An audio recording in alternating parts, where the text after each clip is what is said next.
राजकारण असो वा जनतेच्या समस्या, प्रत्येक क्षणावर लक्ष ठेवणारा एकच चॅनल, महाराष्ट्र लाईव्ह न्यूज।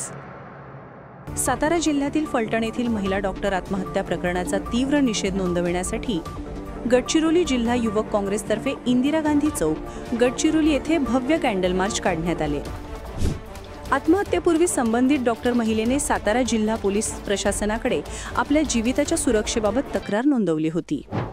मात्र त्या तक्रारीकडे पोलीस प्रशासनाने दुर्लक्ष केल्यामुळे एका उच्च शिक्षित महिला डॉक्टरला आपले जीवावे गमवावे लागले, असा आरोप गडचिरोली जिल्हा युवक काँग्रेसने केला। ही घटना राज्यातील कायदा आणि सुव्यवस्थेवर मोठे प्रश्नचिन्ह उपस्थित करते। मुख्यमंत्री तथा गृहमंत्री देवेंद्र फडणवीस यांच्या कार्यकाळात राज्यातील महिलांवरील अत्याचारांच्या घटना वाढल्या असून या घटनेची नैतिक जबाबदारी स्वीकारून त्यांनी राजीनामा द्यावा अशी मागणीही यावेळी करण्यात आली। तसेच या प्रकरणाची निष्पक्ष चौकशी करून दोषींना कठोर शिक्षा द्यावी अशी मागणी गडचिरोली युवक काँग्रेसने केली।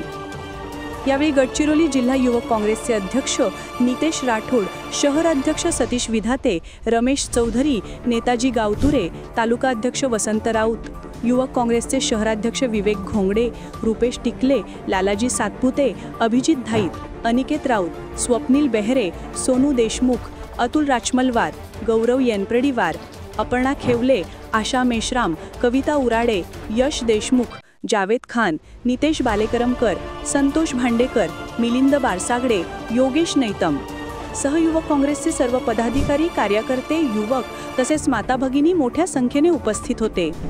धनराज वासेकर, राज्य प्रतिनिधी, गडचिरोली। आता गाडीवर मोबाईल नंबर नाही तर इमर्जन्सी QR कोड लावा, जे तुम्हाला अडचणीच्या वेळी मदत करेल।